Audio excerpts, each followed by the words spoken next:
2023 चुनाव से पहले एमपी में अब हिंदुत्व को लेकर सियासत तेज हो गई है। एक बार फिर से दिग्विजय के ट्वीट पर रामेश्वर शर्मा ने पलटवार किया है। रामेश्वर ने अपने ट्वीट में लिखा है कि हम अपराधी को सिर्फ अपराधी मानते हैं, जिहादियों का मुंह सिल जाता है। रामेश्वर शर्मा ने दिग्विजय सिंह से सवाल पूछा है कि बताओ, जालीदार टोपी वालों से क्यों डरते हो। दिग्विजय सिंह ने ट्वीट किया था जिसमें लिखा था कि आपत्तिजनक पर्चे फेंकने वाले हिंदू निकले हैं, गुमराह करने के लिए उन्होंने जालीदार टोपी पहनी थी। तो दिग्विजय सिंह का ट्वीट और उसके बाद रामेश्वर शर्मा का पलटवार। 2023 के विधानसभा चुनाव को लेकर अब मध्य प्रदेश में जो एजेंडे हैं वो गरमाने लगे हैं। हिंदुत्व को लेकर अब सियासत तेज हो रही है। आपको दोनों ट्वीट दिखा रहे हैं जो दिग्विजय सिंह पूर्व मुख्यमंत्री ने किया था। मस्जिदों के बाहर मांस, आपत्तिजनक पर्चे फेंकने वाले हिंदू निकले, गुमराह करने के लिए उन्होंने जालीदार टोपी पहनी। और इसके जवाब में विधायक रामेश्वर शर्मा का वो ट्वीट आपको दिखा रहा है जिसमें उन्होंने दिग्विजय सिंह को जवाब दिया है।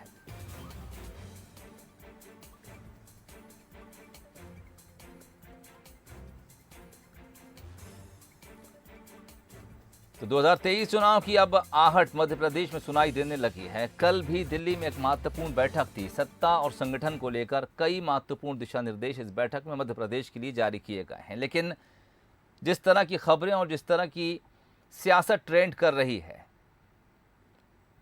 उसके क्या कुछ आगामी परिणाम होंगे, देखने वाली बात होगी। फिलहाल इस खबर पर बातचीत के लिए इस वक्त हमारे साथ न्यूज़ हेड शरद द्विवेदी जी जुड़ गए हैं। शरद जी, यकीनन अब बहुत ज़्यादा समय 2023 में नहीं बचा है और पार्टी अपनी लाइन जो है इस चुनाव के लिए वो तय करने में जुट गई हैं। बीजेपी के लिए हिंदुत्व एक मजबूत एजेंडा है और अब जिस तरह से खबरें ट्रेंड कर रही हैं वो उस पर और मजबूती से स्टैंड करती जा रही है। दिग्विजय सिंह की अगर बात करें तो शायद वो बीजेपी को कई बार अपने बयानों से, ट्वीट से कुछ ऐसे मुद्दे दे जाते हैं जिस पर वो बाद में खुद कमज़ोर और बीजेपी एक बार फिर उन मुद्दों पर खेलने के लिए तैयार मिलती है। देखिए, जिस तरह से आप और हम जिंदगी में फैसले करते हैं और उनमें से कुछ फैसले सही साबित होते हैं, कुछ गलत साबित होते हैं, वैसे हर राजनेता और हर पॉलिटिकल पार्टी अपने निर्णय इसी तरह करती है जी। और दिग्विजय सिंह एक ऐसे नेता हैं जो भी निर्णय करते हैं उसमें वो ये जरूर सोचते हैं कि पॉलिटिकली इससे उनको और उनकी पार्टी को फायदा होगा। इसी तरह भारतीय जनता पार्टी जो निर्णय करती है और हिंदुत्व को लेकर जो उसकी दृष्टि और सोच है वो उसको लेकर आगे बढ़ती है।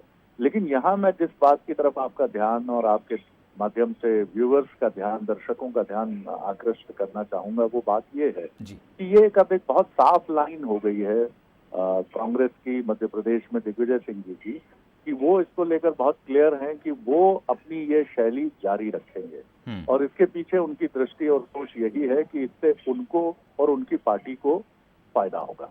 और दूसरी तरफ बीजेपी को ये लगता है कि दिग्विजय सिंह उन्हें एक मौका दे रहे हैं और इस मौके का फायदा उठा के वो चौका लगा सकते हैं और इससे भारतीय जनता पार्टी को फायदा होगा। एक सियासत है ये और ये सियासत बराबर जारी रहेगी, इसमें कोई रोक टोक नहीं होगी और एक बहुत हार्डकोर ये पॉलिटिकल लाइन है दोनों ही पार्टियों की तरफ से। इसलिए ये सिलसिला बदस्तूर जारी रहेगा। इस तरह के बयान आप दोनों तरफ से देखेंगे जी। दिग्विजय सिंह जी को अगर बदलना होता अपनी शैली तो वो चेंज करते, लेकिन वो मानते हैं कि वो जो भी स्टैंड ले रहे हैं वो स्टैंड पॉलिटिकली एकदम करेक्ट है और इसी तरह बिल्कुल बीजेपी ये मानती है कि उसका जो स्टैंड है वो पॉलिटिकली बिल्कुल करेक्ट है, एकदम दुरुस्त है। तो जी, बहुत शुक्रिया तमाम बातचीत के लिए।